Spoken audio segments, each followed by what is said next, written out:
दोस्तों, ईश्वर साहू के इस सियासी सफर, बिरनपुर कांड के दर्द और उनके भविष्य की पूरी इनसाइड स्टोरी जानने से पहले इस वीडियो को तुरंत लाइक और शेयर करें और हमारे चैनल फोर्थ आई न्यूज को अभी सब्सक्राइब करें। विधायक बनने से पहले ईश्वर साहू की जिंदगी बेहद आम और संघर्षों से भरी हुई थी। वे बेमेतरा जिले के एक छोटे से गांव बिरनपुर के रहने वाले हैं।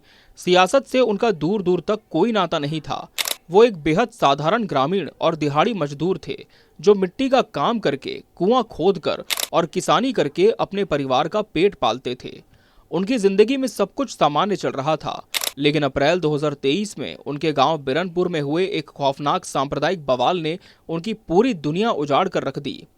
अप्रैल 2023 में बिरनपुर गांव में दो गुटों के बीच एक मामूली विवाद ने देखते ही देखते भयानक सांप्रदायिक हिंसा का रूप ले लिया।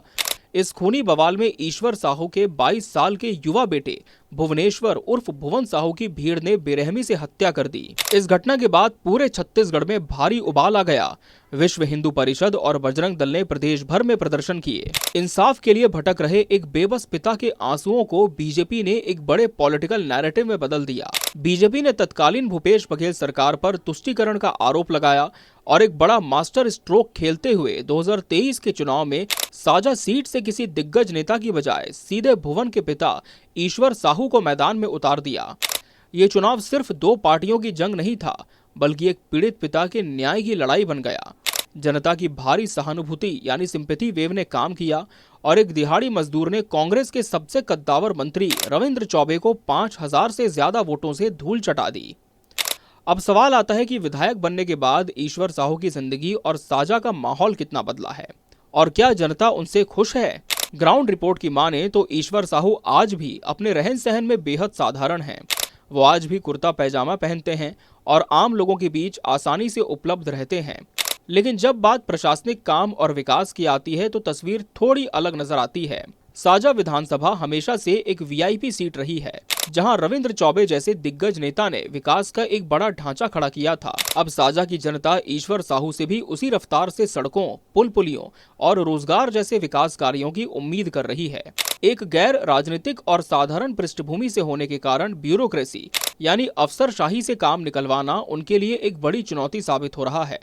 जनता उनके सरल स्वभाव की तारीफ तो करती है, लेकिन विकास की धीमी रफ्तार को लेकर क्षेत्र में दबी जुबान में नाराजगी भी पनपने लगी है। तो क्या आने वाले 2028 के विधानसभा चुनाव में बीजेपी ईश्वर साहू को दोबारा साजा से टिकट देगी? इसका जवाब हां और ना दोनों के बीच झूल रहा है।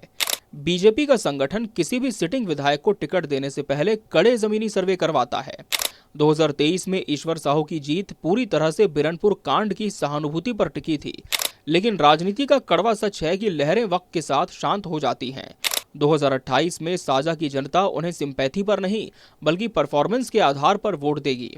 अगर अगले 3 सालों में ईश्वर साहू ने क्षेत्र में कोई ठोस कार्य नहीं किए और जनता की उम्मीदों पर खरे नहीं उतरे, तो बीजेपी का नो रिपीट फॉर्मूला लागू होने में देर नहीं लगेगी। पार्टी साजा जैसी अहम सीट हारने का रिस्क नहीं लेगी और किसी नए या अनुभवी चेहरे पर दांव भी लगा सकती है। तो दोस्तों, एक दिहाड़ी मजदूर से विधायक की कुर्सी तक पहुंचने वाले ईश्वर साहू के इस पूरे सफर और उनकी मौजूदा कार्यप्रणाली पर आपका क्या सोचना है? फोर्थ आई न्यूज सीधे आपसे जानना चाहता है कि क्या आपको लगता है कि विधायक बनने के बाद ईश्वर साहू ने साजा क्षेत्र में उम्मीद के मुताबिक काम किया है? क्या 2028 के चुनाव में बीजेपी को उन पर दोबारा भरोसा जताना चाहिए या फिर पार्टी को साजा से किसी नए उम्मीदवार को मौका देना चाहिए? आपकी नज़र में साजा विधानसभा का असली नेता कौन है? अपनी बेबाक, निष्पक्ष और स्पष्ट राय हमें नीचे कमेंट बॉक्स में जरूर बताएं। इस वीडियो को हर छत्तीसगढ़िया ग्रुप में जमकर शेयर करें ताकि ग्राउंड की सच्चाई सामने आ सके। और प्रदेश की राजनीति की हर इनसाइड और बड़ी खबर के लिए फोर्थ आई न्यूज को अभी सब्सक्राइब करें। नमस्कार।